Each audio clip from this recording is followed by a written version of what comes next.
Chers amis, vous ne pouvez pas nous dire que Dieu ne meurt pas et puis vous dites qu'il est venu se sacrifier. Mais c'est un faux usage de faux, c'est une arnaque. Comment quelqu'un d'immortel peut dire qu'il est venu donner sa vie aux gens? Mais pourquoi vous faites ça aux gens? Pourquoi vous faites ça aux autres? Pourquoi vous faites ça à vous-même? Est-ce que vous vous écoutez parler? Quelqu'un qui est immortel, Dieu. Non mais c'est difficile, hein? Tu as même envie de laisser ton bâton et puis tu sors du plateau, ça fait mal. Il y a des gens qui écoutent des choses comme ça, on transmet ça aux enfants et puis on continue. Dieu immortel, on le met sur la croix pour qu'il meure. Et on vient nous vendre une certaine résurrection, genre il est mort, il est parti au séjour, il est mort, genre, et puis non mais attends, il faut être sérieux. Dieu est immortel, il ne peut pas mourir, donc il ne peut même pas se donner en sacrifice.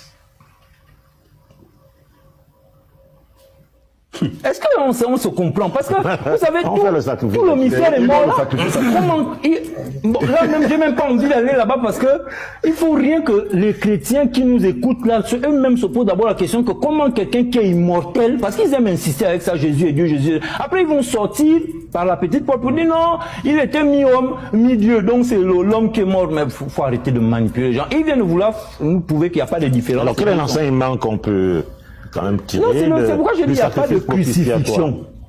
Il n'y a pas de mystère, parce que d'abord, dites pour dire non, il était mi-homme, mi-dieu, donc c'est l'homme qui est mort, mais faut arrêter de manipuler les gens. Ils viennent vouloir nous prouver qu'il n'y a pas de différence. Alors quel est l'enseignement qu'on peut quand même tirer? Non, c'est pourquoi je dis qu'il n'y a pas de crucifixion. Il n'y a pas de mystère, parce que d'abord c'est un faux usage de faux, c'est une arnaque d'une religion qui est une copie de ce qui s'est passé en Égypte par les prêtres coptes. Parce que la religion catholique romaine qui aujourd'hui a initié les évangélistes, les protestants et autres éveillés, en réalité cette église mère est une copie de quelque chose que eux-mêmes ils ne maîtrisent pas parce qu'on leur a pas donné le secret, ce que leurs vient de faire comme démonstration. C'est-à-dire cette image qu'on vend, sauf si les grands prêtres qui sont au Vatican savent, mais ils ne veulent pas révéler la vérité aux autres. Mais la vérité, c'est que ce n'est pas une histoire à prendre au sérieux.